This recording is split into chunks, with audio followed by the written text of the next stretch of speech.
Yeah, I definitely have tried that on a number of occasions, Roxy. Yeah.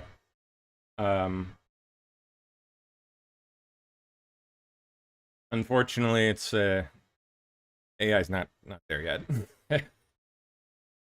Not quite there. I mean, it's definitely good for like certain things, like translating like foreign languages that and like obscure stuff, like finding a specific equation. Like they'll use weird stuff like that. Uh, it's good for like finding a link like that, but it's not really going to make too many connections on its own. At least not when I tried. But for like specific focused uses, yeah, it is. It's definitely handy, gotta say.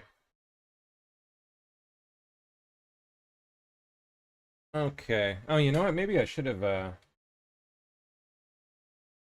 You guys tell me if the echo issue still happens when I'm broadcasting from the Mac, like when I'm playing a video.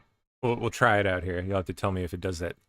It sounds like it's got like two. It's like the same video overlaid, slightly offset. It's slightly offset echo, kind of. No, it used to do that. I don't know if it's still been doing that. Let me pull up a video real quick here. Give it a test. Because it shouldn't do that when I broadcast it from the Windows computer.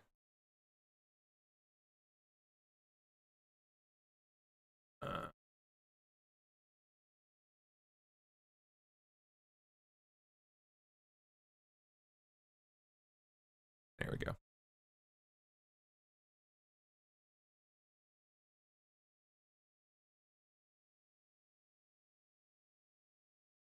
See what I got. Greetings, by the way, YouTube. Hello.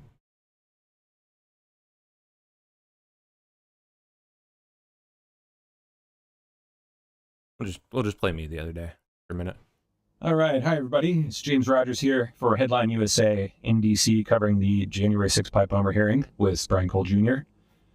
A few issues were at play today. First up was an interesting development that happened in which apparently the U.S. Attorney's Office here secured indictments.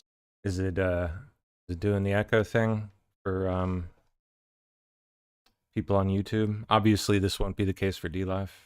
Will not do that for DLive. It's only a YouTube thing. So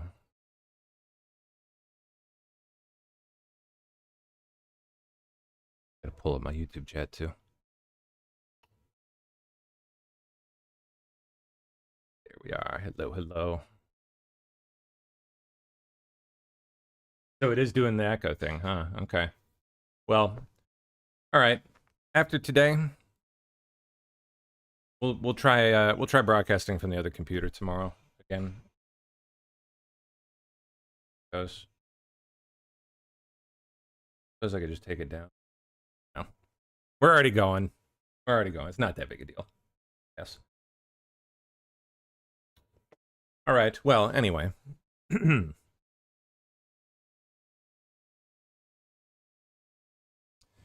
Let's see where we're gonna pick up here for the day.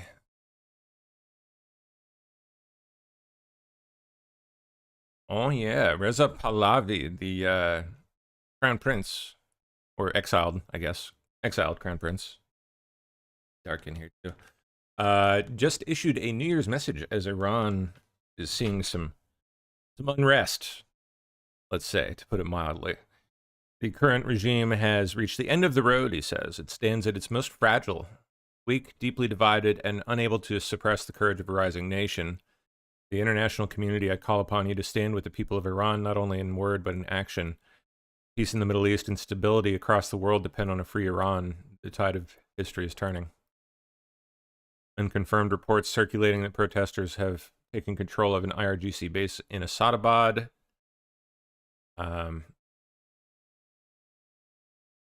So there's some guy that got killed, at least allegedly. Oh, thank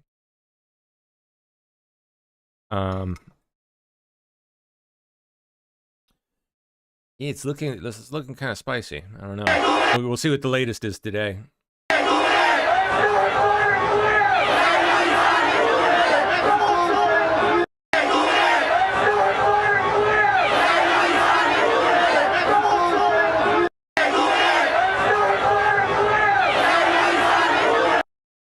next one.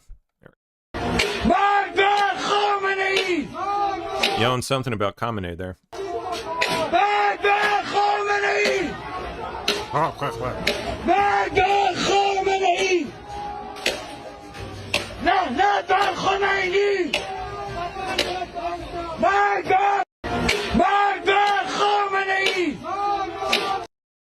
There more? Ah, just Pahlavi's post. Okay.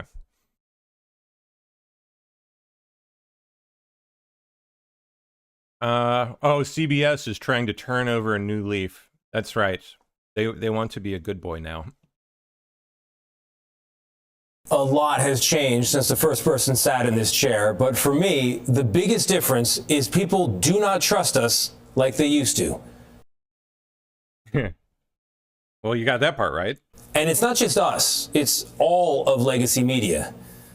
And I get it. I get it because I've been hearing about it from just about everybody for more than 20 years as I've traveled America on this assignment or that. My mom's neighbors in West Virginia, my own neighbors in New York City, thousands and thousands of conversations in between. Sometimes people want to talk to me about our coverage of NAFTA or the Iraq War. Other times it's all about Hillary Clinton's emails or Russiagate. Or more recently, COVID lockdowns, Hunter Biden's laptop, or the president's fitness for office. The point is, on too many stories, the press has missed the story because we've taken into account the perspective of advocates and not the average American. Or we put too much weight in the analysis of academics or elites and not enough on you. And I know this because at certain points, I have been you. I have felt this way too.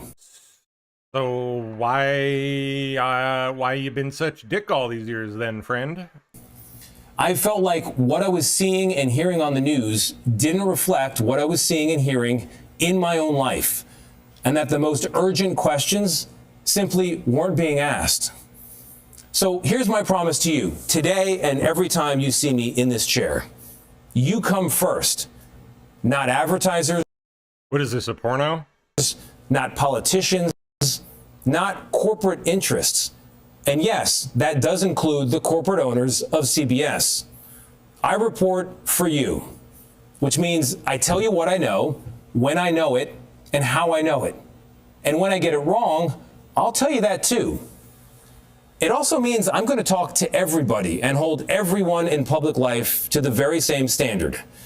After all, I became a journalist to talk to people. I love talking to people about what works in this country, what doesn't, and not only what should change, but the good ideas that should never change. I think telling the truth is one of them. I'm Tony DeCopel, the anchor of the CBS Evening News. You come first.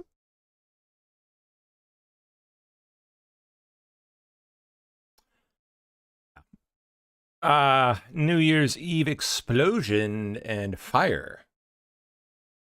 In luxury Swiss resort kills dozens. So it was John Wick, like, out for a drink or something?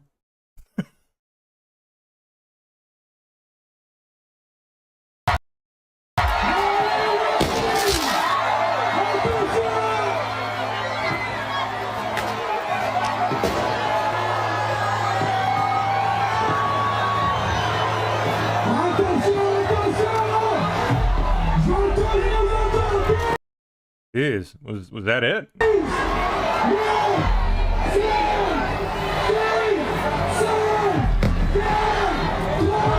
That it?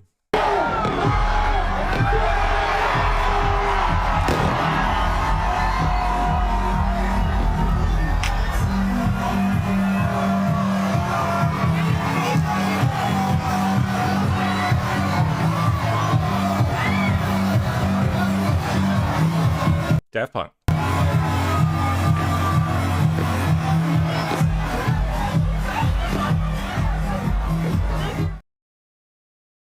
Guess it must have been that one at the beginning. Explosion was of unknown origin, but confirmed multiple fatalities. Okay, so that can't have been it. That was just a firework, I guess? I don't know. Like, what is all this?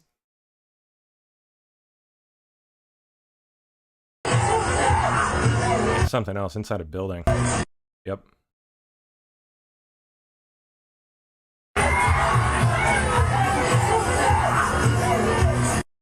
Yikes.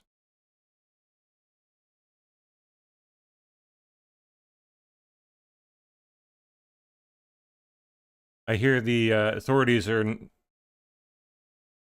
claiming it's not terrorism, but they are investigating it as like something like arson or like it sounded ridiculous the time I read it. Yeah, here we go. Yeah, arson.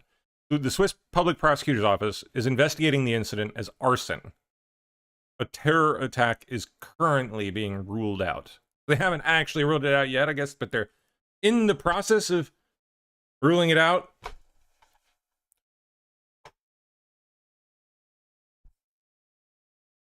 Seems like a foregone conclusion, if you ask me, the way they state it. Sorry, I gotta pull up my other chats on my... Sure. Go, there you are, people. YouTube and D. Very good, very good.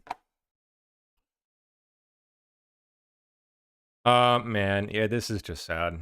So sad. In fact, I don't even want to play the whole thing because you can see how far he's deteriorated. You can hear it, even just compared to 3 weeks ago. 3 weeks ago, like sounding more or less completely normal. I will give you a little bit of a heads up. I talked to my radiologist yesterday. He was working on the day before New Year's, and it's all bad news. So the odds of me recovering are essentially zero. So I'll give you any updates if that changes, but it won't. So there's no chance I'll get my feeling back in my legs. And I've got some ongoing heart failure, which is making it difficult to breathe sometimes during the day. But at the moment, I can breathe, and I'm not in any pain. You can hear how zapped. Terrible. However, you should prepare yourself that January will be probably a month of transition, one way or the other. Now, I haven't made decisions, but it was all bad news. No good news at all. I'll leave it there. What is it? Terrible loss.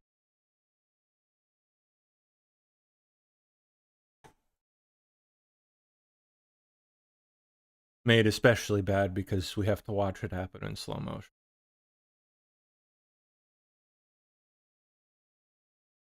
I mean, I'd rather we have that than not at all, I guess. Rather have him with us one more day for as long as possible. Painful as it is to watch. Yeah.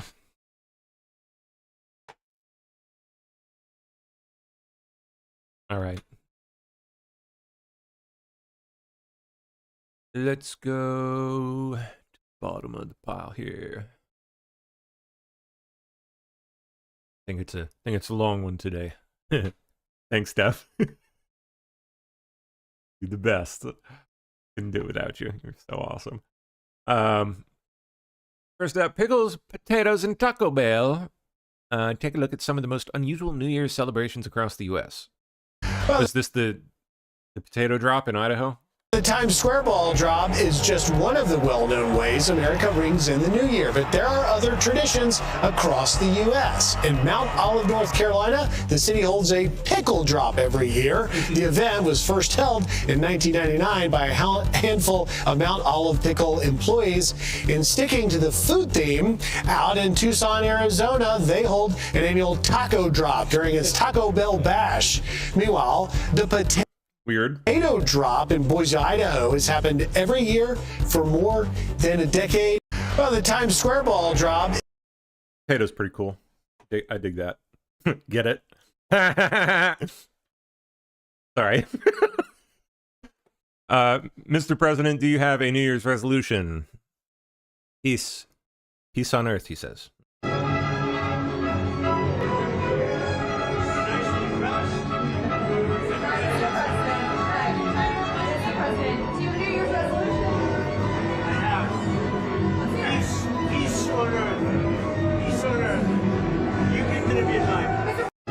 You can come in if you'd like. Wonder if they took him up on that. Oh, okay. Here's more info on the on the fire that broke out during a New Year's celebration in Switzerland. This says dozens dead. What the frick? So it happened at a bar in Kranz, Montana, a luxury ski resort town. How and why? Some 2 hours from the Swiss capital of Bern. Police say an explosive fire ripped through a bar called Le Constellation during a New Year's celebration. Several dozens of people are presumed to have been killed. One local outlet reporting up to 40 people are dead. Police say around 100 people are also injured, some very seriously. How the heck? Ladies and gentlemen, I cannot hide it from you. We are shaken by what happened last night. On behalf of the command of the police, I extend my deepest sympathy to the victims and the families affected by this tragedy. Now, the cause of the reported explosion and subsequent fire is unknown at the Ugh. Like, how do they not have any semblance of an answer on that? This time, Swiss authorities say this was not a terror attack. We're also learning local hospitals. But how can they know? Intensive care unit, one of them, is full, so victims are actually having to be transferred to other area hospitals. And this is an area that is heavily visited by tourists from all over the world. Officials say that several nationalities are among the victims in this tragedy that is continuing to develop. Interesting. I don't know. They claim it's not terror, but that kind of makes me wonder if it's terror. Ethnic terror, specifically. / religious, whatever. New York has learned nothing. Oh, well, yeah, Mamdani. Oh my God, what a photo that is. What a photograph. Look at the absolutely idiotic, moronic grin on that face.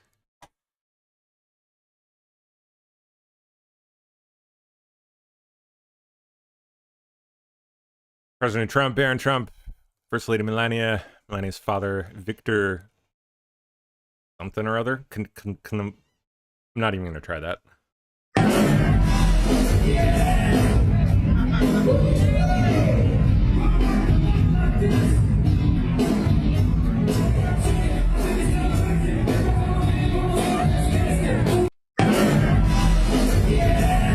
Wait, so was this Vanilla Ice or something? Like, because I saw I saw Ice Ice Baby was performed. Is it actually Vanilla Ice? Do they have Vanilla Ice here?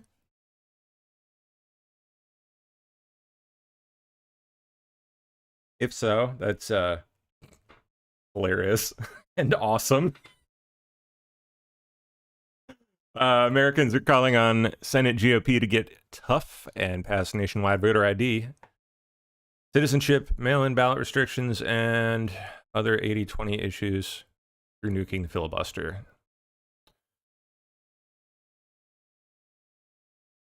Will they do it? We'll see. Okay. Feds launched sweeping probe into Minnesota fraud. I mean, allegedly, they were already doing this. They were already probing it, but now I guess they're probing it more and or harder. Sorry. This building right behind me has 22 different home and community-based healthcare companies registered in the building. It's only 4 floors. I walked in there yesterday trying to find a number of them. Many of them are just, they appear to be just window fronts, door fronts, with nobody behind.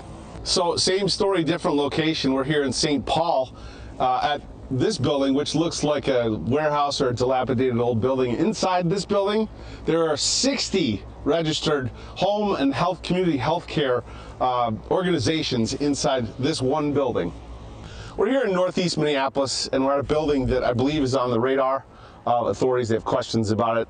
A lot of the businesses in here are home healthcare businesses. Of the total businesses, there's 37. 17 of them are home healthcare businesses. Dude, the way this scam works is pretty wild, based on the stuff I've been digging into. They have got this down to a science, man. Crazy. Systemic. Oh, and actually, speaking of, frick, did I tag it? Oh, hold on. Let me find his thread on it. Walter Kurt just dropped an interesting little detail, little tidbit he turned up in his investigations. Here we go. Check it out. First direct documented link between Ohio and Minnesota daycare fraud exposed. Yep. Same federal program, same audit firm. Same audit firm. 2 states, millions in taxpayer money. Story doesn't connect through politicians or vendors, it connects through audits.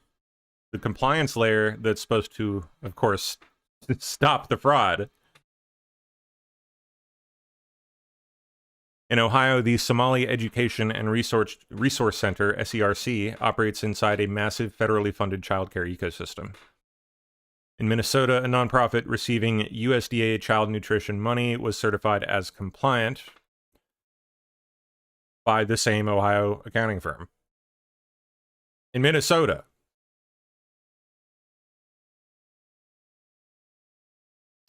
the firm in question is H&H Barricade Accounting, LLC, based in Hilliard, Ohio.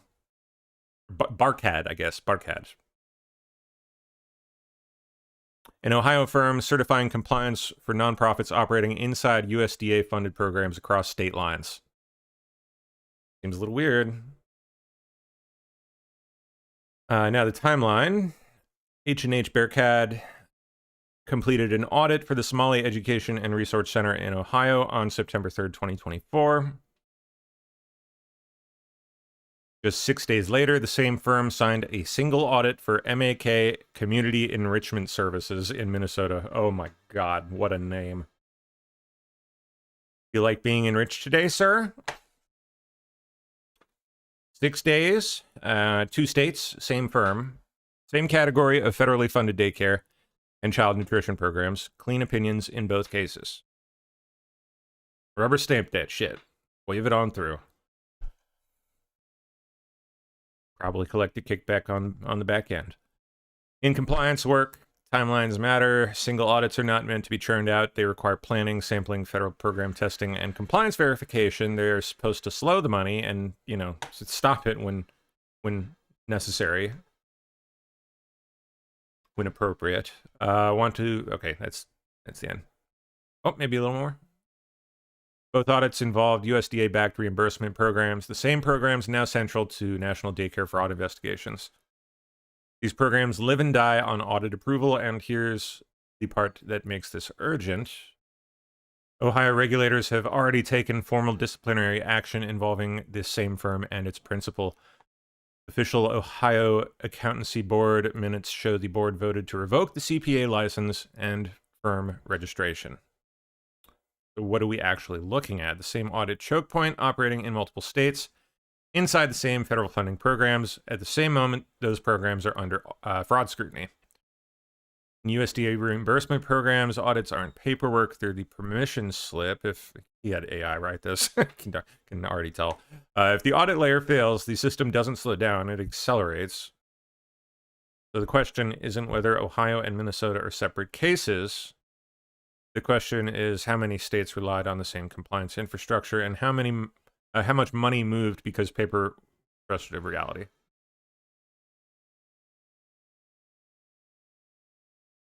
All right.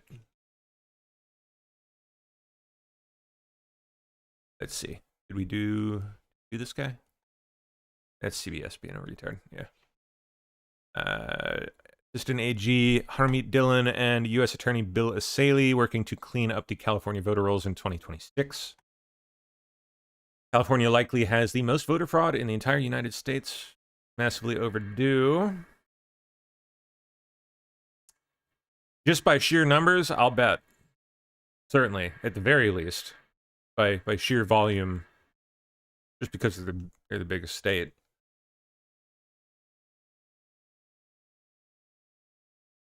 Woman warns customers not to shop at a Home Depot due to their cooperation with immigration operations.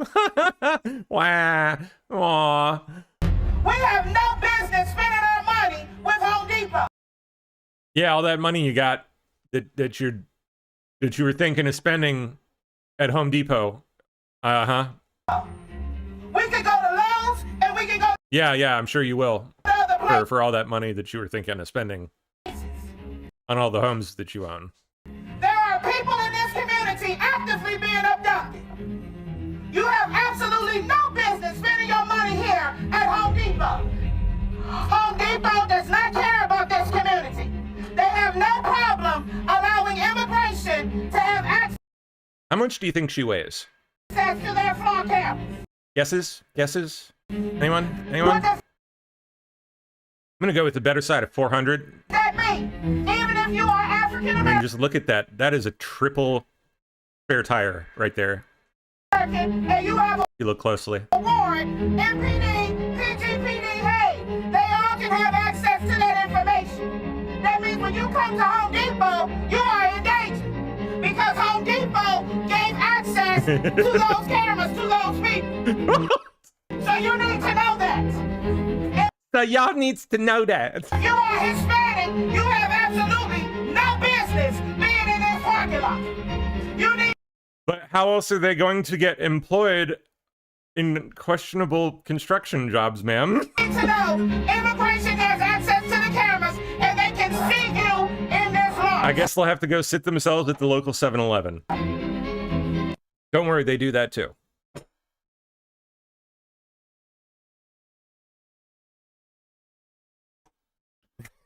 That was just ridiculous. Wow. In a pathetic development, San Francisco forms a reparations fund to give eligible black residents $5 million each. Meanwhile, they are literally $1 billion in debt. $1 billion deficit. Even worse. $5 million payments to eligible black residents. However, paying for it may take some creative accounting. As the New York Post reports, the city's admitting it can't sign the checks as it's facing a $1 billion deficit. Some more news on the money front. Home buyers can usher in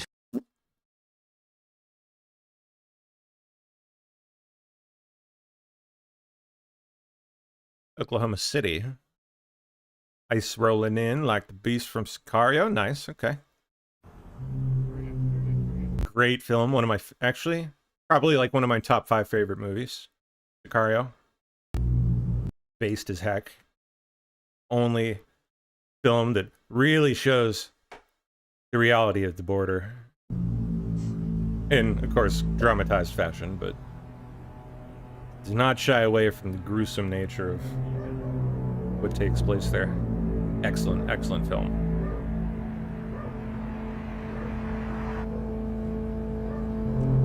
Welcome to Juarez.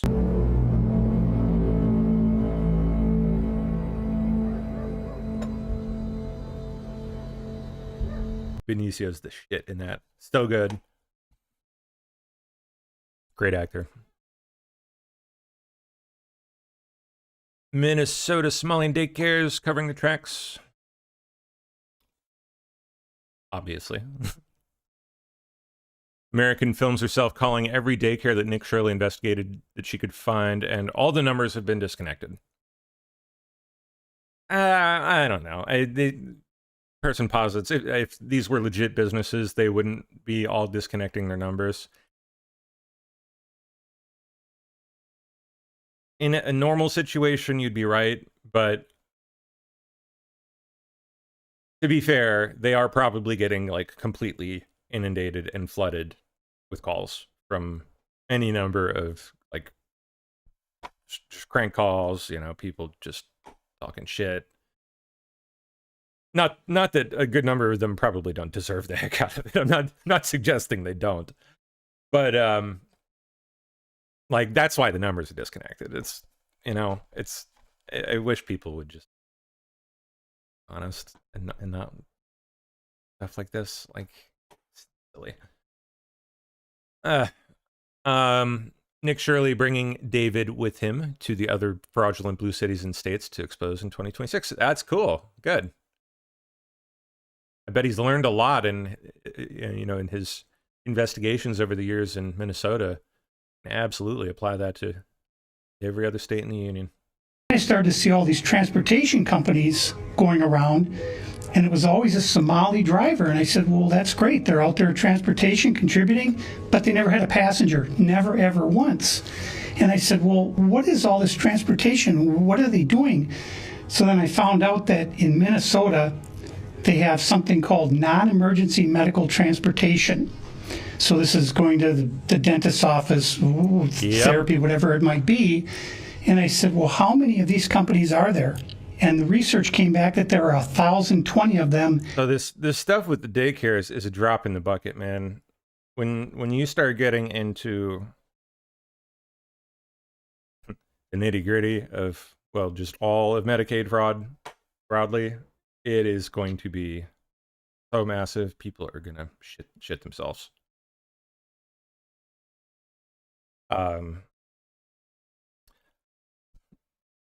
I doubt anyone has said this. I'll probably be the first.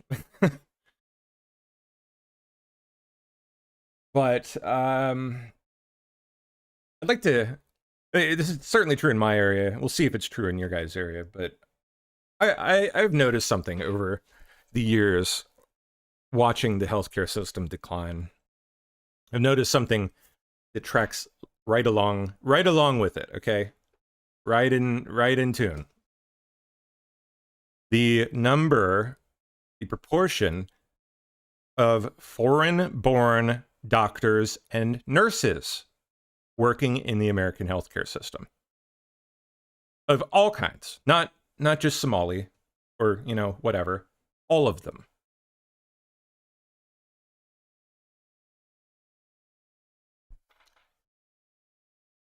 You play that tape out and think about that one for a minute. Think about skyrocketing costs of healthcare in this country over the course of, say, the last 20 years. And just think about your visits over that same time span and the change in the people behind the desk. I guarantee you, when you think about it, straight in line, okay? It's a, like, inverse. You put that shit on a graph, I guarantee you, match right up.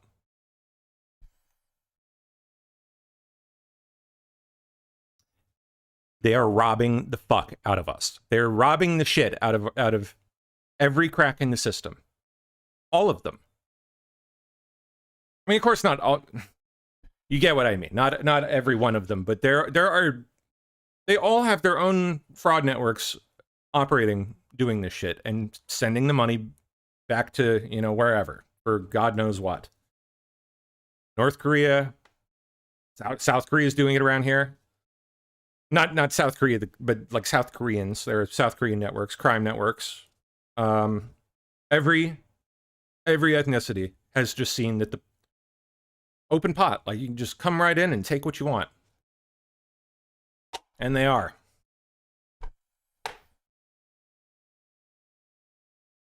And that's going to be uncomfortable for, I think, some people to talk about and admit. But you watch. People actually take a look, an honest look. You're going to start seeing that.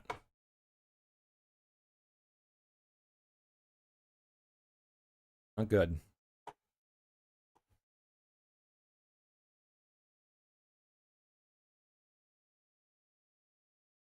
Mashonda Ruddy Alston, North Carolina State Senator candidate. Oh my gosh, look at it. I am a Republican. I know that I have been seeing this is the one running as a Republican this time, I guess. A lot of people with hesitation about the party that I choose to represent just because, growing up. I'm guessing the main reason behind this is because they don't like the child mutilation stuff, like, at least the transgender stuff. Other kinds they're fine with, but... You pretty much do what your family does, what, their beliefs are as far as your party. But like I said, I am matured in my own revelation of what the Republican Party represents, and it looks like me. That's a confusing one. Just the ideology. Okay, well, we'll hear you out. Keep going. Seasoning the ideology of the Democratic Party.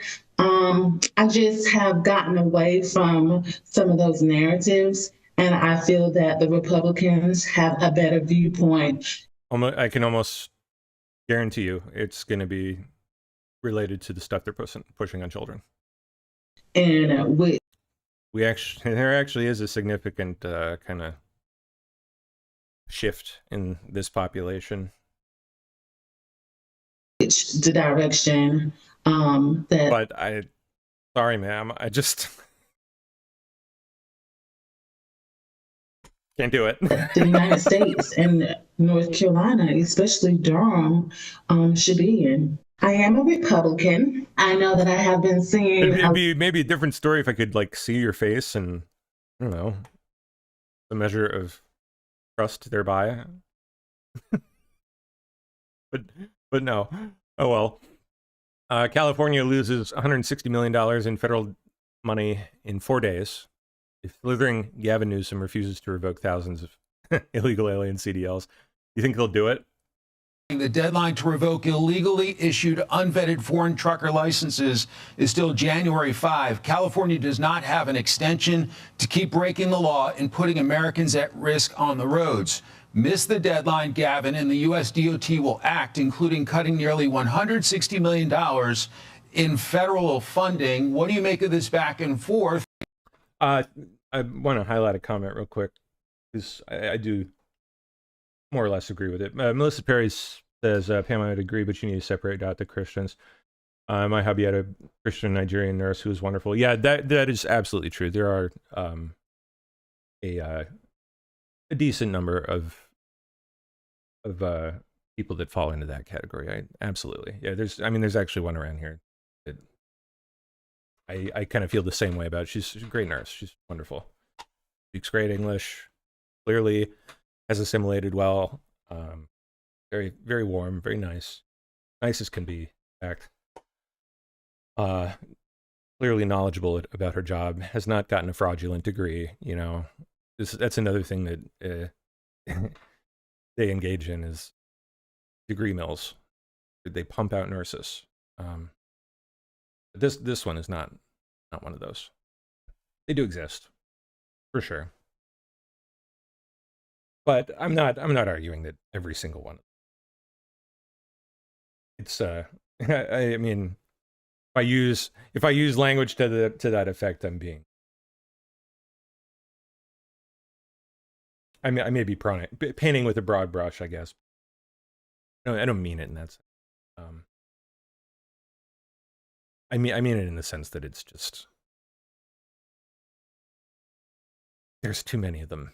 Like it is, especially in the case of Somalians, it is a part of their culture. Like it is, like just look at where they fall in terms of the like if you look at lists of the amount of fraud that goes on within respective countries, Somalia's at the dead bottom, dead freaking bottom. They are corrupt as it gets, and that is cultural. And I think it's silly to just not operate under some measure of caution. You know, when you realize that about a population, just broadly speaking, you know, you gotta protect yourself individually and as a country. If we know that a country is just, you know, top of the list when it comes to pumping out fraudsters, why on earth would we dump them into our own country? It's like crazy what's going on. And further than letting them pour into our country, why would we let them have open access to the federal chest? Like, it's bonkers what has gone on.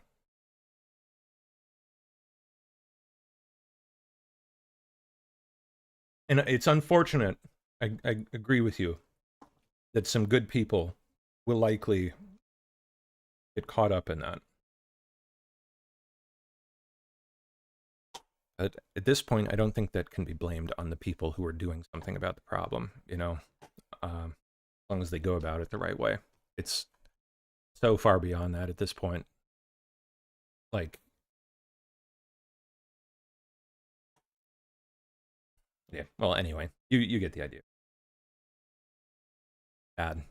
Real bad. And I don't think anyone even has an inkling of an idea just how bad it really is. But if you think about it, and you think about how drastically the quality of care in this country has declined in proportion with the cost of care rising, I think you'll probably start to do the math. You'll get it. Something's causing that, okay?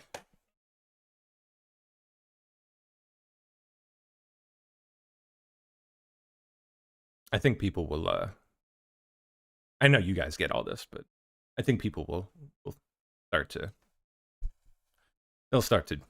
pick up on what's going on with all this, like, being blasted in the news all over the place.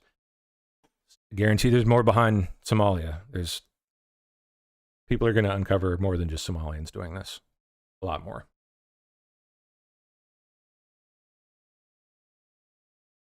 All right, did I skip one there? We did Mashonda. California loses 160 million. Yeah, we did that. Been revealed the Quality Learning Center building was previously raided by the FBI for fraud and still owned by the same family.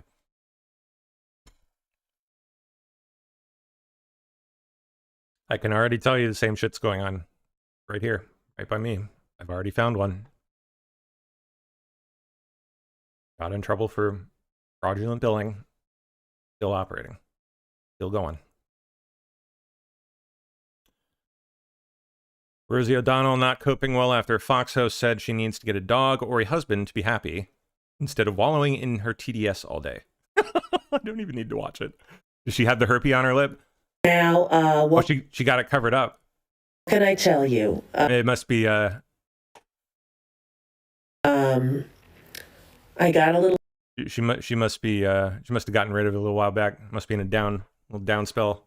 Little text that don't worry, Rosie, it'll come back soon. The Fox News idiots, Kellyanne Conway being the Queen idiot. That's rich.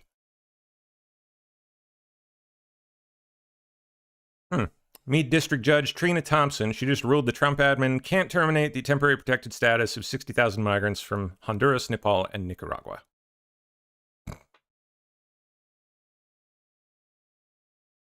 Man's going viral for breaking down why Somalians justify fraud as spoils of war and did jizya tax on white people. Yeah, they do. They absolutely do. I'm telling you, dude. It is 100% cultural. Like, this is not just like a few bad apples. This is like, it is systemic amongst this population. It is bad. People who don't engage in it and don't tolerate it and aren't okay with it are like the exception to the freaking rule. I got Somalians as neighbors, and I talked to one of them, and I asked him about this whole Somalian fraud that's going on in Minnesota. And one of the guys explained it to me this way. He said back in Somalia, a lot of them come from clans. And the Muslims have this thing where their spoils, even their Prophet Muhammad, whatever, he would go out and plunder people, and the spoils of war would be considered rightfully theirs. And whenever they would go to a place and they would subjugate the non-believers, they would put a tax on them. So he's like, the Somalians believe in Minnesota their plunder is rightfully theirs, and it's just a tax that the white people are paying for the Somalians to the Muslims, to the non-believers. And so they do not comprehend the Western laws. They don't understand it. It doesn't compete to their Sharia law that they're practicing. And so there's outrage. And so he explained this one little thing to me. He's like, in their religion, they're permitted to lie. So when you see all these Somalians in Minnesota, being outraged that their fraud is being exposed, he's like, they're permitted to lie. They're permitted to tax the non-believers. They're permitted to practice their Sharia law. They're permitted to plunder because in their belief system, it is rightfully theirs. So they don't understand why all these people are upset about, all this fraud that's going on, because they've been practicing all this stuff they've been doing in Somalia. They just brought their belief system here, and they do not understand why everyone's outraged. And, so that's just...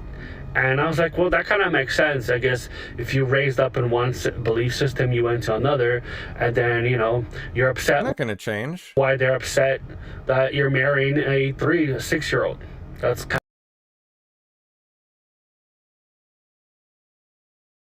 10 governors races. Like, the only exception to that is the people in those countries that are somehow so sick of it that they end up fleeing the country, trying to get away from it.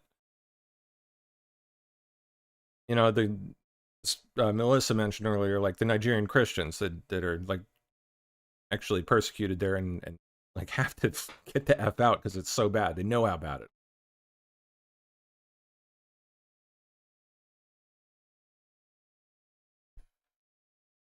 But that, again, is the exception to the rule. Like, utterly toxic. Okay, 10 governors races to watch. What do we got? Arizona, California, Georgia, Iowa, Kansas, Michigan, yep, Nevada, Pennsylvania, South Carolina, Wisconsin.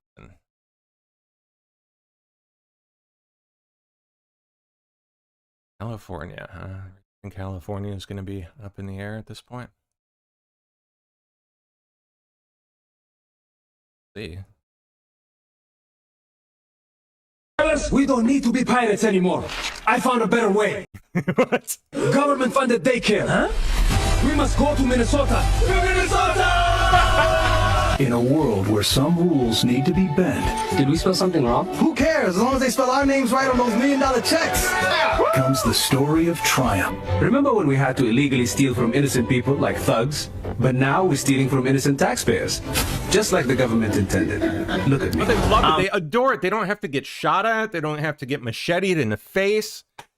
They just live in multi-million-dollar homes and buy, name brand Gucci, Versace, drive a Porsche. They're set, man. I'm the millionaire now. No machetes.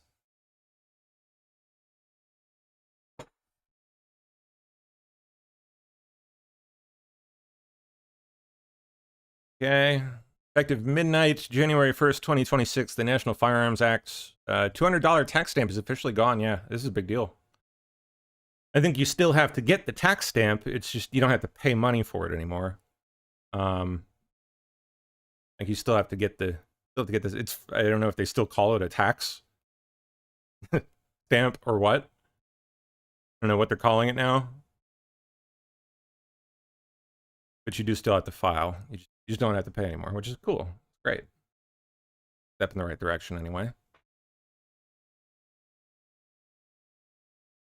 Oh, also, at the turn of the new year, we lost MTV, you guys.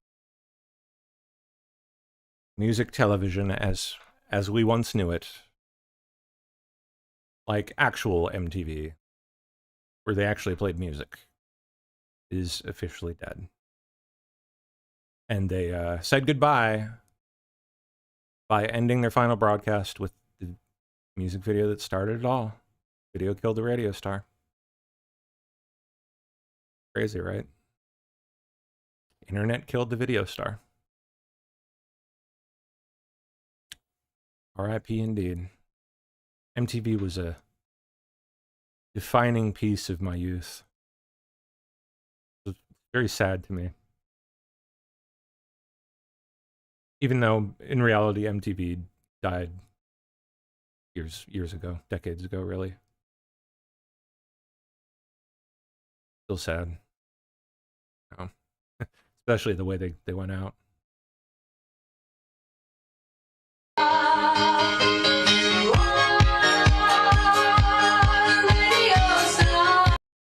Goodbye from MTV Music.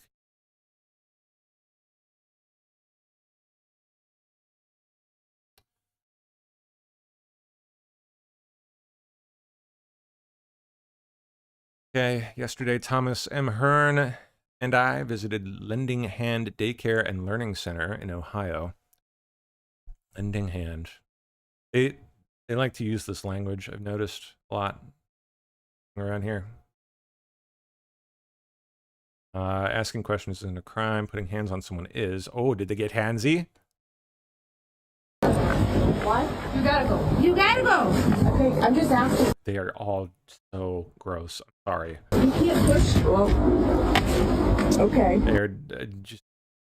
If you've never had the displeasure of encountering a Somalian out and about, I hope to God that you don't, because it's just... They're terrible. They just look... And I hate to say that about any, at least I would if it weren't utterly and completely true, which it is. Literally pushed me out. Like, that's insane. Their hours are Monday through Friday. Say they should be open. And they literally asked if I'm recording and then pushed me. That's insane.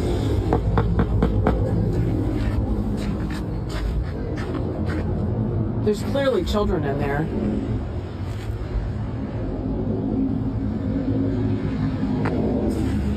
I just don't think you should put your hands on somebody and push them out. No. Insane. Yeah. I'm just wondering why you're pushing me. No, the lady literally put her hands on me and pushed me. I just had a couple questions. If they did that, why didn't you call the police? I mean, I'm not going to call the police. I'm just trying to ask a few questions. If they pushed you, you should have called the police. Okay, that's a good idea. I should call the police. Okay, thank you so much. Happy New Year.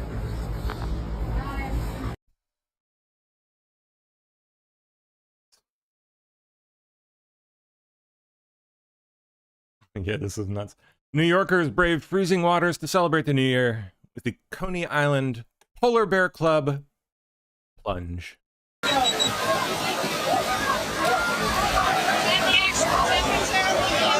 Crazy.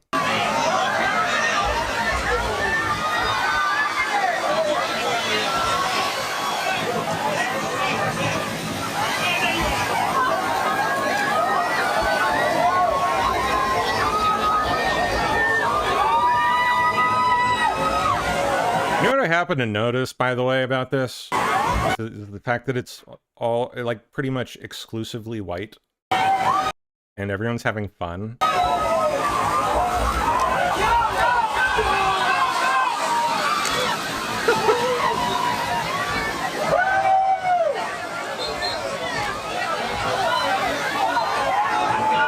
Personally, I would not be doing that, but hey. Cool. Abraham Lincoln issued the Emancipation Proclamation, January 1st, 1863. Today.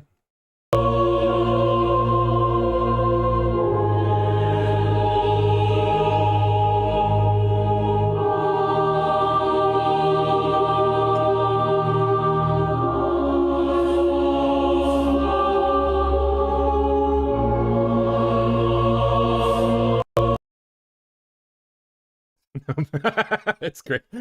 Mike in YouTube says no blacks, they know better.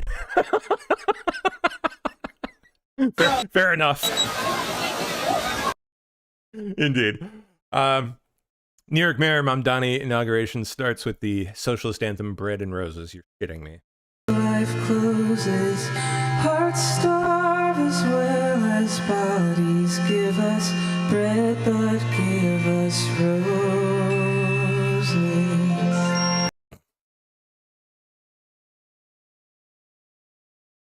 Bread and roses. Yeah, that's all I need to get by in life. Give me bread and roses. And I'll be good. Laid off NOAA employees have gathered to sing in protest against Doge and Elon Musk. Aw. Oh my god. Oh, these people. The worst. The worst. The most cringe, like, just bizarre group of people. Ugh.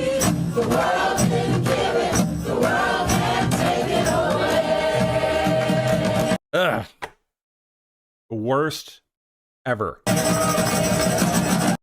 And they are unfortunately endemic to the region.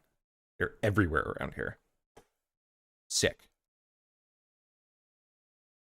Sick to my stomach. All right, straight to the point. What's Heritage up to today?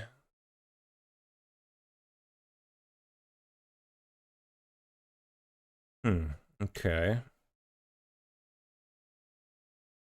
the spirit of transparency as an investment in the future of independent journalism, we're releasing the untold story of my Hunter Biden reporting at CBS News. Video recorded in 2024 underscores everything that's gone wrong with corporate media. At least check out a minute or two of this. This week on Straight to the Point, a personal message. In 2025, our team bet big on independent journalism. We believed that you were tired of Talking Points TV, you were tired of the stale, predictable formats on Sunday, and that you were open to something new. A recent Gallup poll reinforced our reporting. It found less than 30% of Americans are confident the media covers the news fully, accurately, and fairly. I experienced this myself as a CBS News senior investigative correspondent assigned to the Hunter Biden probe. After I left, I wanted to be transparent about the blocks I faced at CBS News. At that time, CBS News was under different management and did not comment. I think one of the obvious questions is, why am I sitting here talking about my time at CBS News? I've always had deep respect for my former employers. But in this case, I've had so many questions about my time at CBS. I'm taking a pause and a moment here to try and answer those questions. I think it's better to hear it from me than to hear it from someone else. I'd wanted to work at CBS News as long as I can remember. The first time I thought about CBS News was when I was an intern at ABC News in London, and I was surrounded by so many experienced foreign correspondents. Some of them had been in Vietnam. Oh, that's just silly color commentary about her time at CBS. We'll maybe come back to it if we run out of stuff. It looks like there is some pretty interesting stuff tucked in here. Sure. Yeah, the Kamala Harris at it. Laptop story. Okay, Nick Minock, good local reporter. Starting today, dining out will be more expensive. Yeah, that's right. They freaking upped the tax, assholes. So now we have to pay 10% on all restaurant meals, basically. Sucks. On top of the sales tax. Bullshit. I think we were the last holdout, unfortunately. All the surrounding counties had already done this, but all this is going to do is make people stop eating. No one's going to order food to go. I'm certainly not going to. Pretty rare enough as it is. You know, I'd still do takeout relatively often. Save time. That's stuff I need to do and I don't have time to cook. Now, though, I don't know. I mean, 10% is just, like, outrageous. On top of the already existing sales tax, like, fuck off with that. Yeah. AOC on New York City's new mayor, Zohran Mamdani. New York, we have chosen courage over fear. We have chosen prosperity for the many over spoils for the few. And when the entrenched ways would rather have us dig in our feet and seek refuge in the past, we have chosen instead to turn towards making a new future for all of us. Wonder how much that outfit she's wearing costs. 1,000.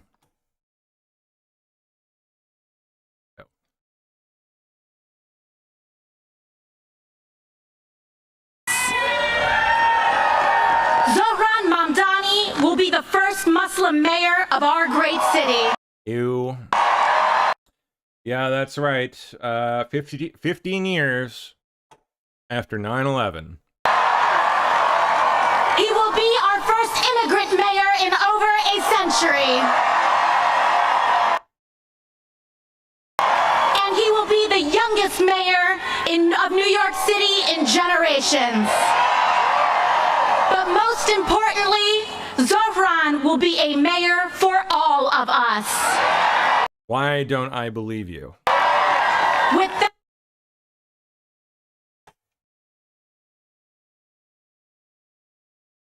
Border Patrol expands training and recruitment under Trump. We're granted rare access inside the U.S. Border Patrol Academy, where under President Donald Trump, the curriculum has changed. This is the fastest I've ever seen government move.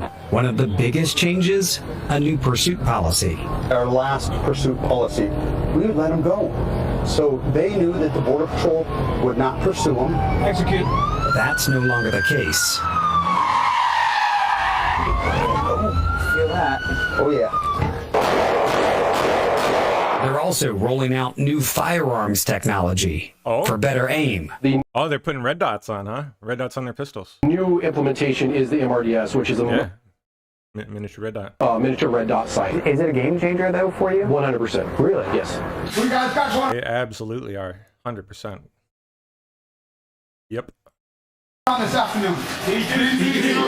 Many of the changes paid for, they say, by President Trump's Big Beautiful Bill, which also allocates funding for 3,000 new Border Patrol agents, on top of the more than 19,000 already on the job. We'll grow this year to about 1,800 students at any given time here. And that's going to be a record high. That will be a record high. Definitely good. I think it's far more important for them to be pouring resources into ICE, though.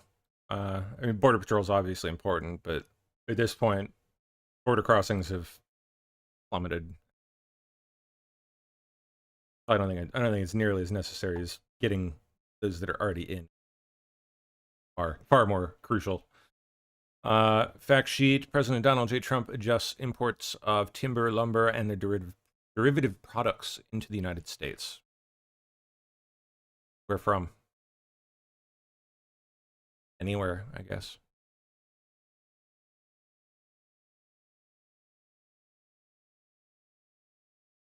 Okay, let's timeline of the Freedom 250 events coming up in 2026. Let's see. For the first 5 days of the year, I know we have the Freedom 250 show going on at the Washington Monument. Most of you have probably seen that from yesterday. It's quite a show. It's really nice. They did more or less across the board a good job. Although I will say, there were a few shots among all the projected imagery that were just utter freaking garbage, like total slop. It was embarrassing. Like the Paul Revere riding his horse, like the overhead shot of him riding looked like a shitty, like a PlayStation 1 video game. Like it was bad. It was really bad. And then the other bad one was the astronaut on the moon. That looked just about equally horrendous. But other than that, everything else was like super impressive. I thought they did a really good job. Other than those two, like I don't know how those even, like they could have done, like for the moon thing, they would have been better off just using the grainy like TV, like the actual footage, rather than a shitty little CGI moon man. It was just sad. And it took me out of the moment. That's the worst part. Like it sucked me out of the, you know, the suspension of disbelief and being in the zone, taking it in. It pulls you out and think like, ew. Yeah. So the rest of the events: Freedom 250 Trail to Independence Tour. I don't know what that is, but some kind of touring show nationwide. Then beginning in May 17th, One Nation Under God, National Prayer Gathering at National Mall in DC. Cool. I will definitely be there for that. May 25th, Memorial Day National Observance at the amphitheater in Arlington Memorial. June 25th, the Great American State Fair in the National Mall in DC. July 1st, Teddy Roosevelt Presidential Library opening. After all these years, I guess he's finally getting one. That's cool. Good for him. July 3rd, Sail Forth 250, the boat parade in New York Harbor. That'll be pretty neat. Then July 4th, the big day, Salute to America, the nation's 250th birthday fireworks celebration on the National Mall. That's really going to be something, I'm sure. They're going to go all out for that. Followed by the Patriot Games in fall.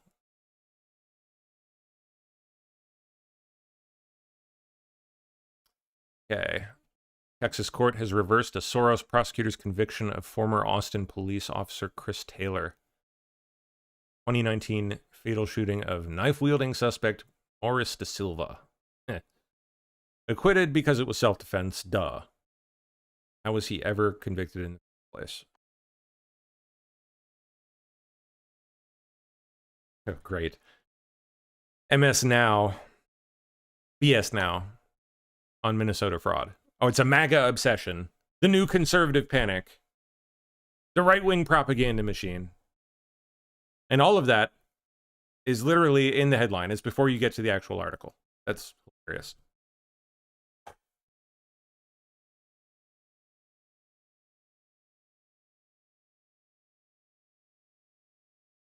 Whoa. Maniac shoves a 72-year-old man into a moving New York City train. 2026's first burst of random subway violence. We're already here.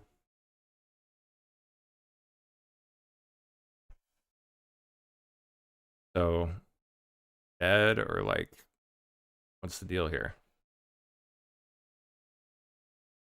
Stable condition, thank God. Thank God.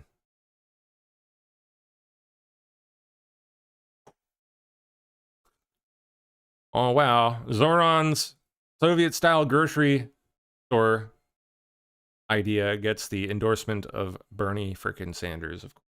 Making sure that every family in the city, regardless of income, has access to decent, quality food at an affordable cost is not radical. Why do I get the feeling that this is going to backfire?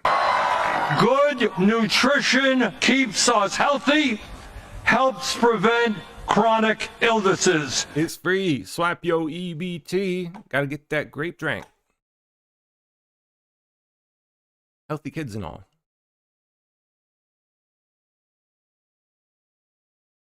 Okay, delivery robot was spotted trying to go around a motorcycle parked on a Los Angeles sidewalk, but still ended up hitting the bike and knocking it over. These things are ridiculous, dude. Seen videos of them like causing accidents, like causing vehicle accidents, running into shit like this. Oh my gosh. Beep, beep, beep.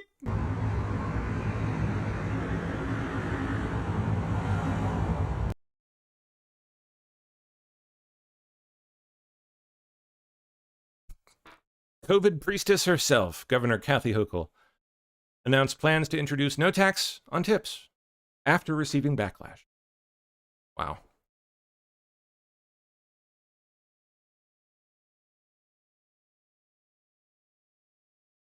Tim Walz furious after Minnesota loses nearly $200 million in federal funding from the Trump admin already.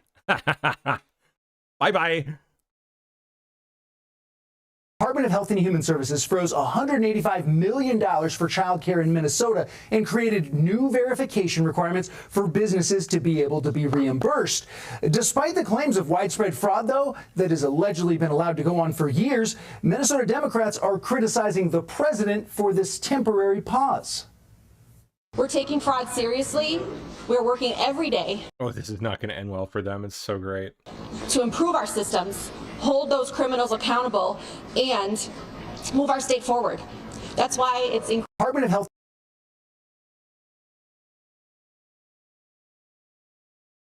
Oh, here's a quick clip from the Heritage video on the Hunter Biden story. Okay, let's see it. We eventually broadcast a story about the Hunter Biden laptop after the midterm elections in 2022. We commissioned a forensic review. I got a copy of the laptop data. I have it here still.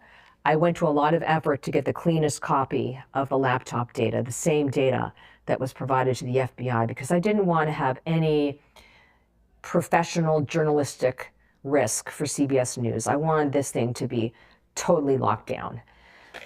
When we did the story, we did it after the midterms. I argued against that because it was ready before the midterms. And my training is that you should always do the story when it's ready to go. You should not be dictated by the political cycle.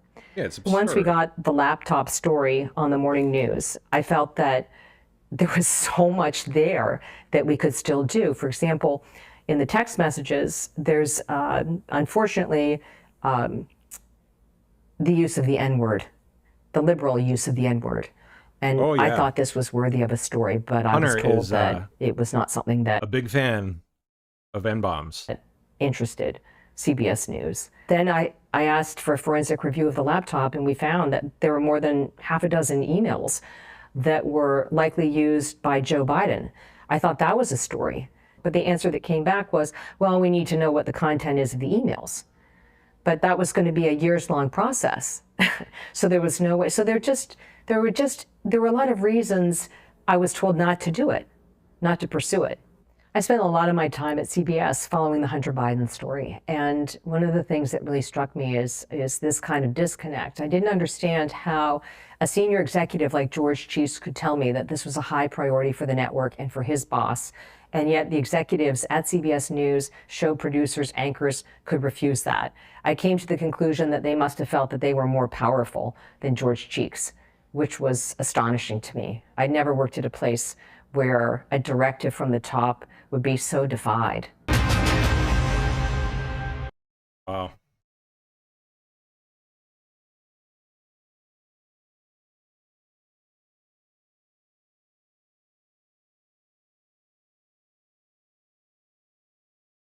Oh, whoa. Missing child found with a registered sex offender in Florida before a pursuit and subsequent crash. Oh.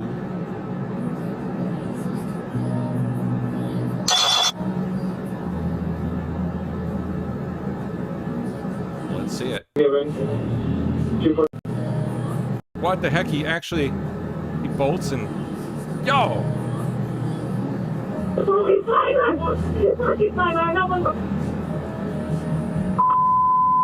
And this guy gets... Oh my gosh. How do you screw that? How do you screw that up that bad?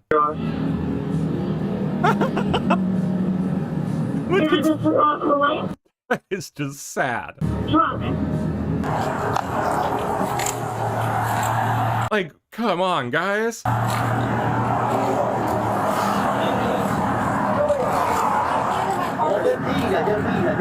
Okay, turn around, put your hands behind your back. 214 flagger! 214 flagger, I got one mother.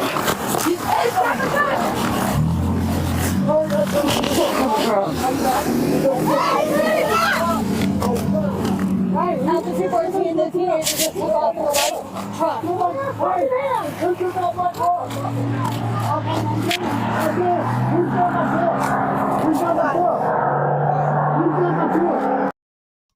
Lady cops. Give me your hands! Every damn time. Every damn time. You got me. That's it. You got me. You got me. I will cooperate. I will cooperate. Take the truck is Dwayne Bishop. Oh, how wonderful. A poem recited at Zoran's inauguration gets dedicated to trans, queer, foreign students of color. Highly specific. I'd like to dedicate this poem to my trans, queer,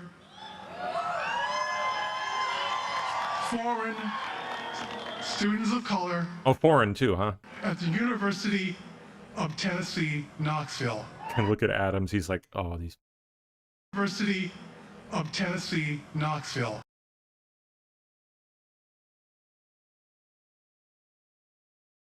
President Trump's special advisor, David Sachs, declares that in response to socialism, Miami will replace New York City as the finance capital, and Austin will replace San Francisco as the tech capital. Wow. I think that's obviously the case for Austin. Miami, though, that's new to me. Interesting. Miami?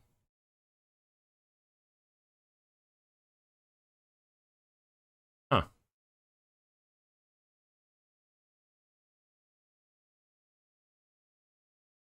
Donald Trump announces new restrictions on childcare funding nationwide due to Minnesota. A stunning move by the Trump administration. The Department of Health and Human Services says it will place new restrictions on billions of dollars in federal child care funds for every state in the U.S. The sweeping decision comes amid allegations of fraud in Minnesota. Here's ABC's Jay O'Brien. Tonight, the Trump administration abruptly announcing new restrictions on billions of dollars in child care funding for all states in response to what officials allege is widespread fraud in Minnesota. We believe the state of Minnesota has allowed scammers and fake daycares to siphon millions of taxpayer dollars over the past decade. The Department of Health and Human Services saying all of the more than $12 billion in child care grants distributed coast to coast by the Administration for Children and Families will now require a justification and a receipt or photo evidence before being distributed. According to HHS, nearly 20,000 children affected in Minnesota alone. There are a lot. So hold on, what are they requiring? Care grants distributed coast to coast by the Administration for Children and Families will now require a justification and a receipt or photo evidence before being distributed. According to HHS, nearly receipt or photo of what exactly, I wonder?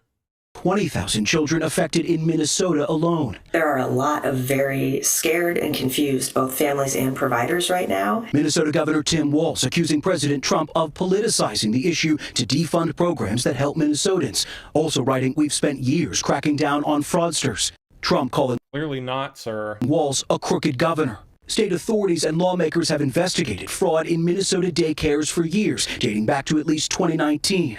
But Republican leaders, including the president, now seizing on a new viral video where a self-proclaimed independent journalist claims Oh my gosh, they're just shameless. several Minnesota daycares receiving public funding are not actually providing child care, particularly targeting the state's Somali community. But some Minnesota officials have questions about the videos. When were the videos taken? Seriously. Were they during times that the center was scheduled to be open? None of the centers have been accused of fraud by authorities. And Whitman. That is patently false. Minnesota officials saying that they take allegations of fraud seriously, that they visited the daycares mentioned in that video this week. It's already been stated that several of the ones that Nick Shirley visited are in fact under investigation and already were under investigation before he even did this. So sorry, ABC. That's a lie. You just lied. But this video setting off a firestorm despite the fact that it focuses on an issue that's been scrutinized repeatedly in Minnesota. And then, sorry, but didn't one of them get like charged with like a massive amount of fraud and then like he's still operating? Like what are they talking about? now, because of it, new restrictions on child care funding across the country. Chuck's wife, quote unquote, yeah, or whatever that thing is, doesn't seem too happy at the Mamdani inauguration. Then again, it just doesn't ever really seem too happy. I don't know that it's possible for it to look happy.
Very neat. Mother jumps into water to save a 4-year-old who fell from a Carnival cruise dock. A mother jumped into the water to save her 4-year-old daughter after the child fell from a Carnival cruise dock in the Bahamas. Officials say the little girl walked away from her mother and fell into the water, becoming trapped between the ship and the pier. The mom immediately went after her. Carnival says its security team quickly brought them both to safety. Why am I not surprised? Passengers watching the rescue started clapping as both mom and child were back on land.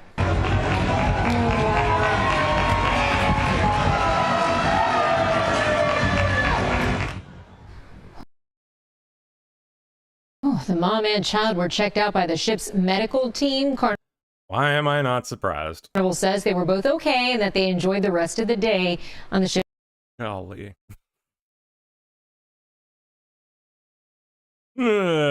Anyway, 2027 Tesla motorhome. What? Oh, it's just AI, right? They're not. They haven't done this. Yeah. My AI generated fan account. Footage. It would be quite something though. I mean, I'm sure they've got the tech to do it. They wanted to. Footage released after Oklahoma trooper accused of rape during traffic stop. It all started as a routine traffic stop. Jarquez Evans pulled over a woman for an expired tag near Southeast 29th and South High Avenue on January 26. From dashcam video inside the trooper's car, you can see and hear as he walked up to the woman's car. You can see the woman get out of her car, then Evans searched her pockets, then had her get into his patrol car. Like I said, there's a type of part two. Okay, I remember you did it. Then the video shows Evans searching inside her vehicle. The two are then seen going through the items together and talking to each other. At this point, the dashcam video goes silent. Moments later, the trooper gets out of the car. According to prosecutors, Evans allegedly told the woman to go down the street with him or go to jail. And in the newly released footage, you can see the two get in their own cars and drive away from the traffic stop, eventually stopping at another location just down the road. You can see Evans get out of his patrol car and get into the woman's car. She then drove further south and parked. That's where Evans allegedly unzipped his pants and told the woman to perform a sex act on him, then allegedly proceeded to sexually assault her. Wow. After about 12 minutes, Evans gets back in his car and drives away. Wow. The woman eventually reported the incident to Oklahoma City police, and Evans was arrested and booked on charges of rape and forcible sodomy. He was also fired. OHP releasing a new...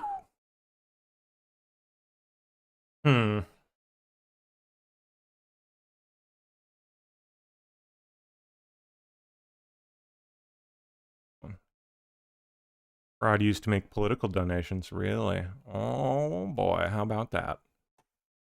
Daycares in Minnesota donated a combined $35 million to political campaigns in the last 2 years. They didn't even try to hide the material. What the heck? SomaliScan.com. Who's the genius who popped this up? Yeah.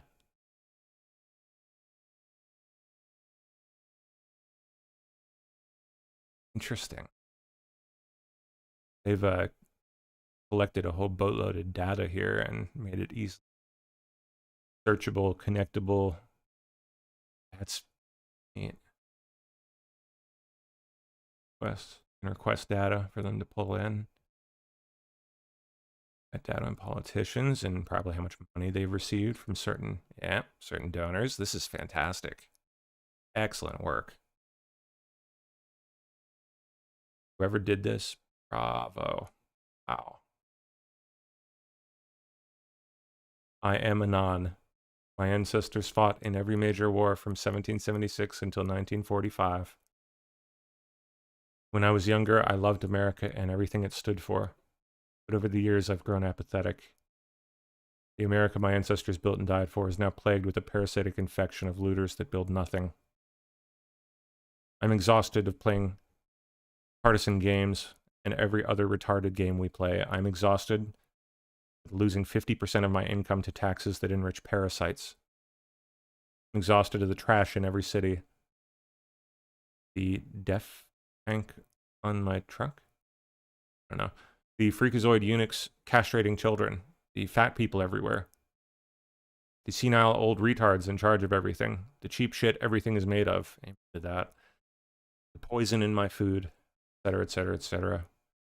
Mainly, I'm tired of my money being stolen from me by a fraudulent government. This site will be transparent, bipartisan, focused on fraud committed by immigrants who don't speak my language. Whoever this is, I like them. Bravo. Whoever you are, I salute you. I need to bookmark that shit.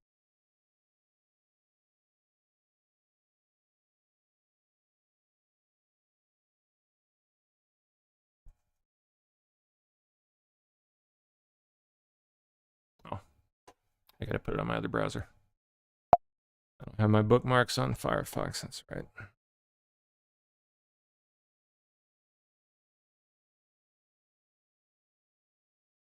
Yeah, I don't want to forget this. It's just what a cool tool.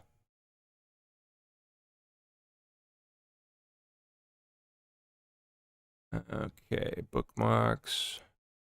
Bookmark.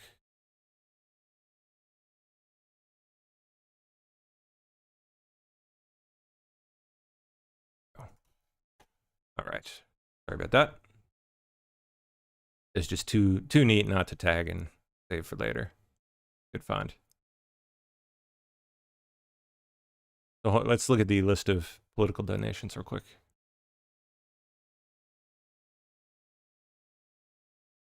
Future Leaders Early Learning Center. Look at that.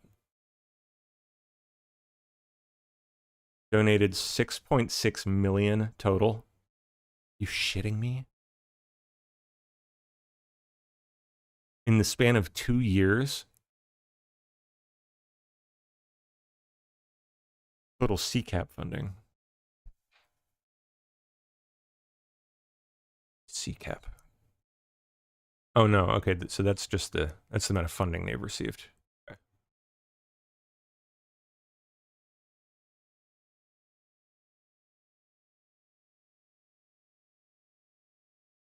I wonder Somali Scan has data for me. Do you have any data for me? Ooh.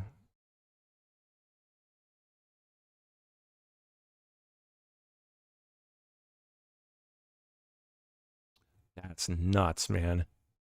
Look at that, the difference in the PPP loans alone between Virginia and Minnesota. Nearly 480 million in PPP loans for Minnesota versus 63 million for Virginia. That is so bonkers. Shoot, Illinois only had 255. Less than half of what, oh wow, Michigan had, and damn well near Minnesota. And Michigan's an outlier too. Look at that, 537 million.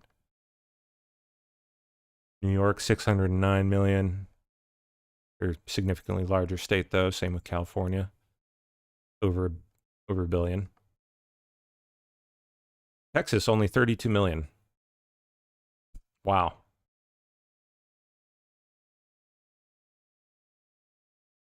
Georgia, nearly 500. Oh, hold on. Why is that different? It's weird.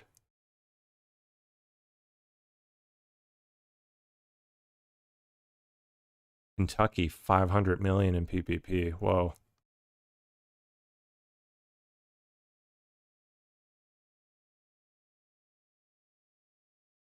This is really neat. Okay, what about childcare? Nursing homes. I guess they don't have that yet. SBA loans. Ohio and Minnesota. They don't have data on the rest of the states yet.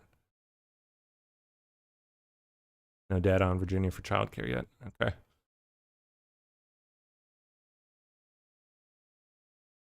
I need to get notified, please.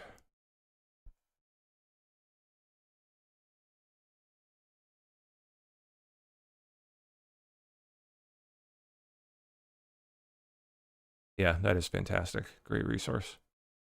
All right, let's see. We got 15 minutes left till the top of the hour. Where can we go to now? Let's jump over to Breaking 911. Check that out. See if they got any items worth checking out here. Lily, oh no, we're not touching that hoe. Seriously, she's getting... Well, okay, hold on. I take that back. If she means it. If she means it.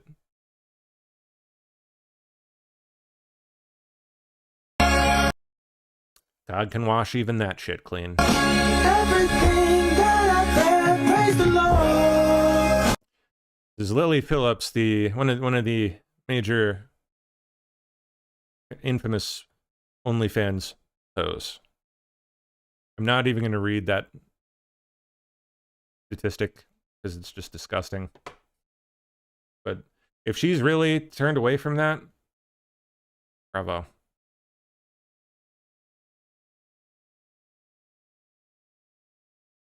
I'll believe it when I see it stick, though. Can anyone guess what group of New Yorkers Mamdani left out of his inauguration speech?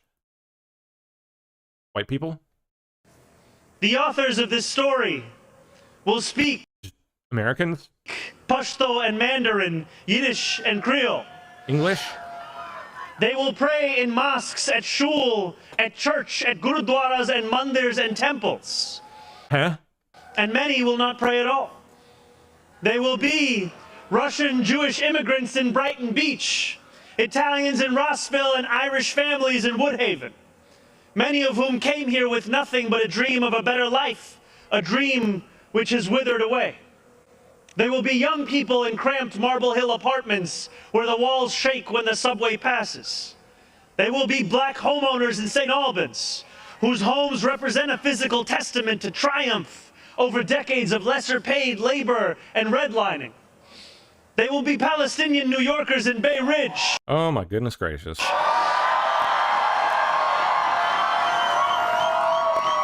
Who will no longer have to contend with a politics that speaks of universalism and then makes them the exception. Few of these 8.5 million will fit into neat and easy boxes. Okay, buddy. Whoa. A rideshare driver was found shot in the head inside a car in the Bronx, marking the city's first homicide of 2026. Yikes.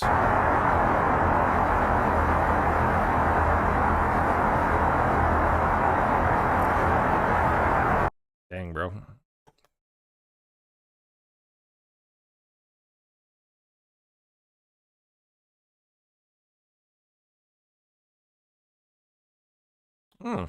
Wow. In Europe, a European streamer set out to show that women could safely walk and celebrate New Year's Eve among men. I wonder what kind of men. But was repeatedly attacked instead. Ow! Ah, yes. Your standard European male. Au! Fuck! Au! Ah, ich habe irgendwas abbekommen. Ich habe irgendwas gegen den Kopf bekommen. Au! Ich glaube, wenn ich so 2 Meter Türsteher Schrank wäre, hätten die das nicht gemacht. Ah, schon wieder, Alter! Wichser! I'm guessing probably because she doesn't have a bag on her head.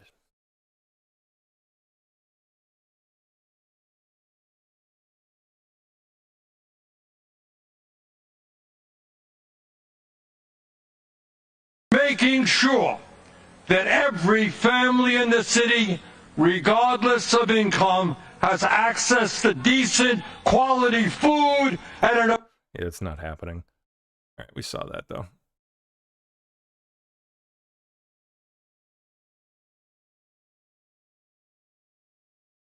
Oh, Brian Koberger. Newly obtained surveillance footage shows Brian Koberger wearing gloves while shopping at Walmart following the murders of the 4 University of Idaho students. His store surveillance video shows convicted murderer Brian Koberger changed his shopping behavior following the brutal killings of 4 University of Idaho students. A visit to Walmart on November 12th appears to be the last time cameras record Koberger at checkout without gloves on. That was just hours before the murders. After that, he returns to Walmart many times, but is seen wearing gloves to purchase his items.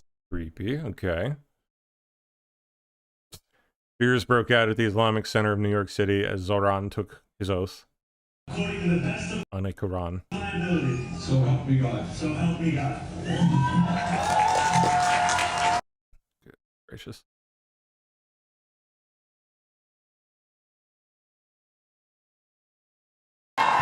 You know, all of us have heard how Zoran's opponents have called the agenda that he campaigned on radical, communistic, and absolutely... Are you suggesting that it's not? Unachievable. Really? That's not what we believe. In the richest country in the history of the world, making sure that people can live in affordable housing is not radical. It is the right and decent thing to do. And in the midst of a massive housing crisis, it is exactly what the people of this city, oh my gosh, and this country want and need. Yeah, I'm sure that'll help the cost of housing, Bernie. Fucking idiot. Free and high quality childcare is not radical. More free stuff. Okay. Countries all over the world have done it for years. It is what our kids require if they're going to be well prepared for school, and what working They need free buses to be prepared for school? What? parents desperately need. What? It is, in fact, what every city in America should be doing. Free bus transportation is not radical. It will save workers time and money, protect our environment, and make the city more efficient. Why don't you sell one or two of those homes and buy the bus yourself? Even drive it.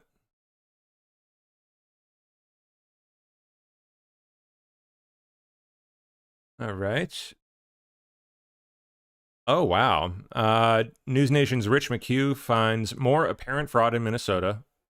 Finds one building with 60 healthcare businesses registered to it. This building right behind me has 22 different homes. This is absolutely the case by me. There are, I mean, there's building after building after building after building after building after building after building, and every one of them is chock full of healthcare businesses. Sprinkled usually with a really, really sketchy looking tax business. Usually one or two of those. Home and community-based healthcare companies registered in the building. It's only 4 floors. I walked in there yesterday trying to find a number of them. Many of them are just, they appear to be just window fronts, door fronts, with nobody behind. So same story, different location. We're here in St. Paul at this building, which looks like a warehouse or a dilapidated old building. Inside this building, there are 60 registered home and community healthcare organizations inside this one building. Wow. We're here in Northeast Minneapolis, and we're at a building that I believe is on the radar of authorities. They have questions about it. A lot of the businesses in here are home healthcare businesses. Of the total businesses, there's 37. 17 of them are home healthcare businesses. There's just layer upon. That is just insane. On layer. 17 of them are home healthcare businesses. A lot of the businesses in here are home healthcare businesses. Of the total businesses, there's 37. 17 of them, dang near half, are home healthcare businesses. That is like, that makes absolutely no sense unless you explain it by mass fraud.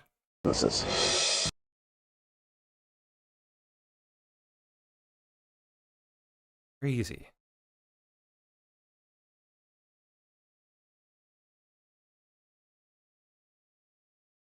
Oh yeah, we got the UN is now what is it, I forget the position he's got now, but he's like in charge of the Security Council. I think that's what it is. This guy from Somalia, their ambassador to the UN, is now in charge of the Security Council, like the chair or whatever, and he also happens to be a daycare administrator. I think he owns a daycare company, in fact. Might even own something else, too, if I remember right. Yeah, also president and CEO of a home healthcare company.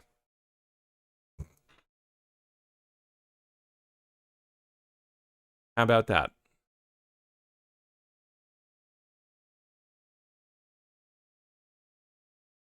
Somalia's Minister of Foreign Affairs business partner is his healthcare in his healthcare company is Abdul J. Suri. It appears to be the same Abdul who works for a Somali money transfer. What I tell you, the Hawalas who are accused of financing Islamic terrorism. Nothing to see here.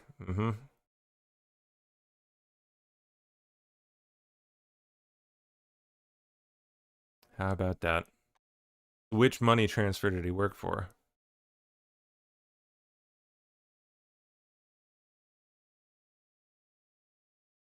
Dahabshil. Biggest Africa-based money transfer business, I guess. Appealed Kenya's suspension of its operations and rejected allegations it financed terrorist organizations.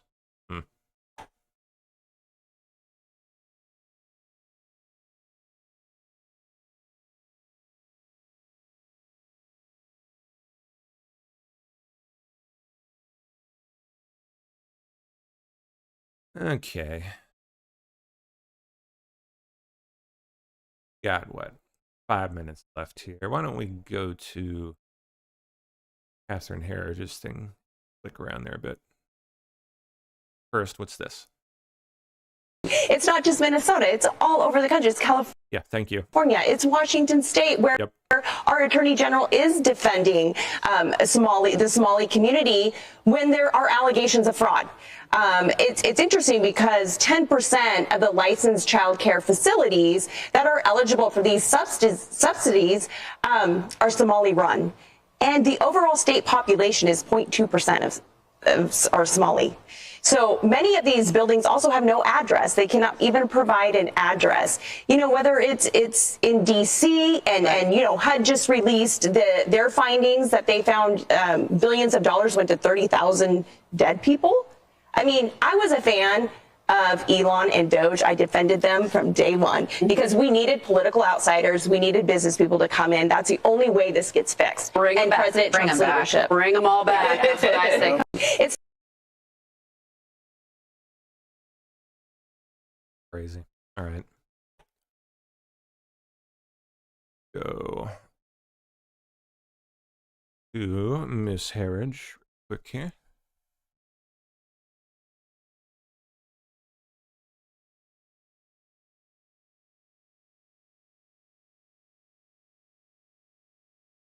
Where's the full one? All right, let's see the I think the Hunter Biden part we played. Let's go to the laptop can't be verified.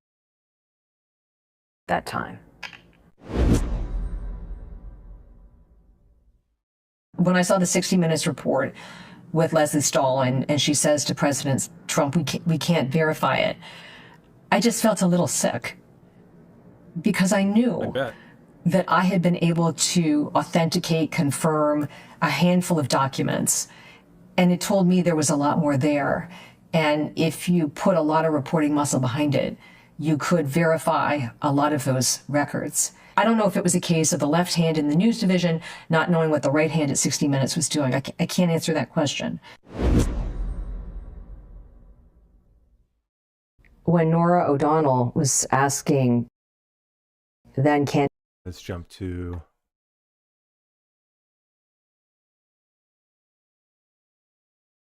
Hunter Biden in CBS Newsroom.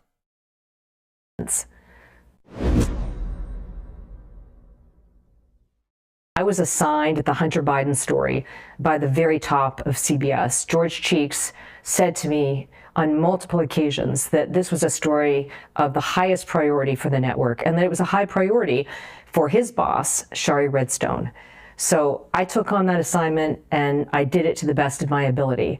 Cheeks said to me, we want to have accountability, speak truth to power on both sides of the aisle. And that really sit well with me. So I went after it the way I would go after any of these investigations. It was a very hard assignment. There were corners of support in the company for it, and there were corners of support who understood the value of investigating the Hunter Biden story.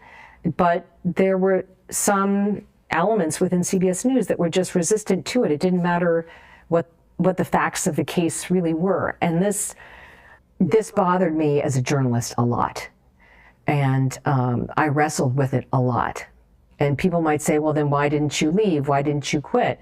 And the answer is I felt I had an obligation to the senior executives at CBS to carry out their directive, to do my very best to run down that story, even if there were, internal blocks that I faced. We eventually broadcast a story about the Hunter Biden laptop after the midterm elections in 2022.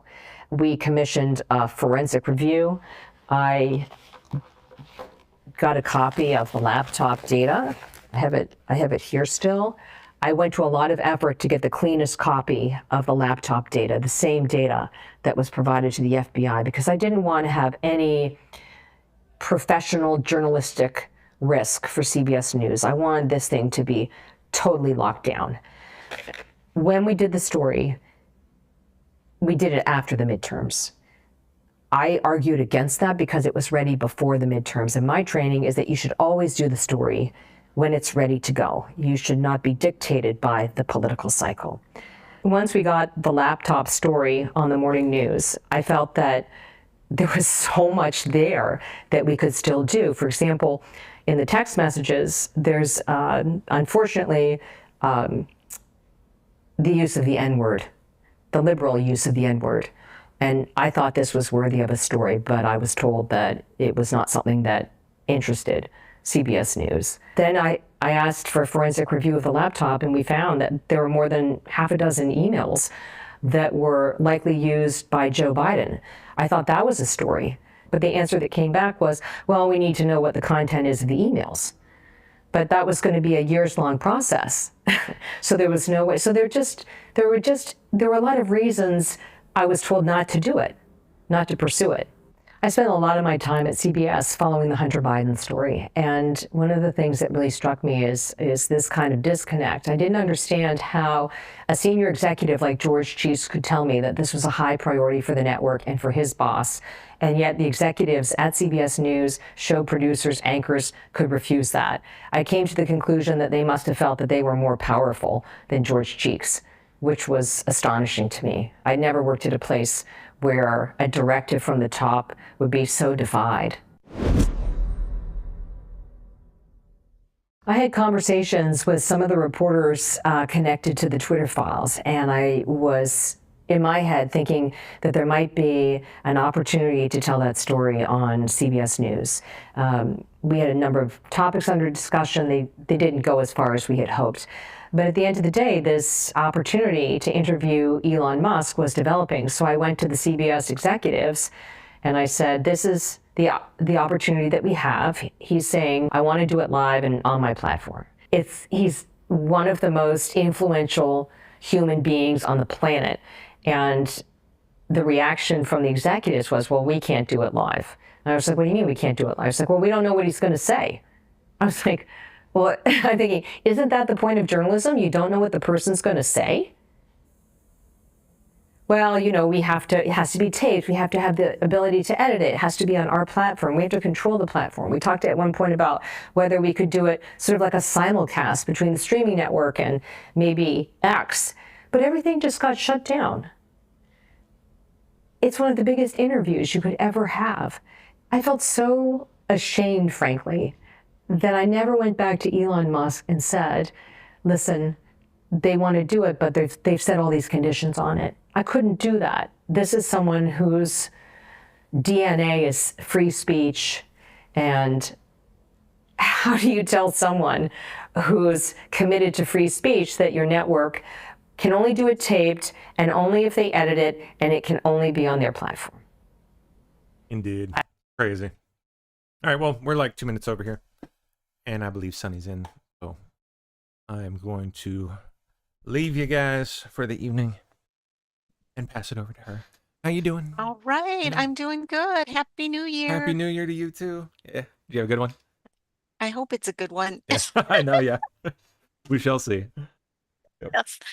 Yeah, the roundtable was fun last night. Yeah, it was. It was. Yeah. Oh, Roxy's Pam, can you drop the link to Somali scam? Yeah, give me 1 second. Thank you for reminding me of that.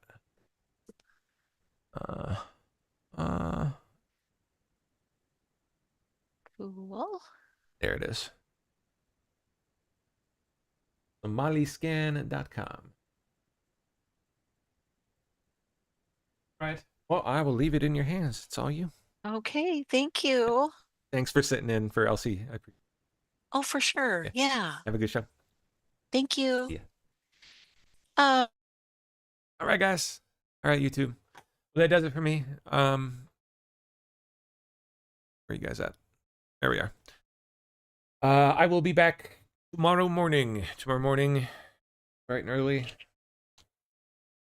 9 to 11. So come hang out with me and check out morning news for a change, which is nice. It's fun. I will see you guys then. Hope you had fun. Have a good night.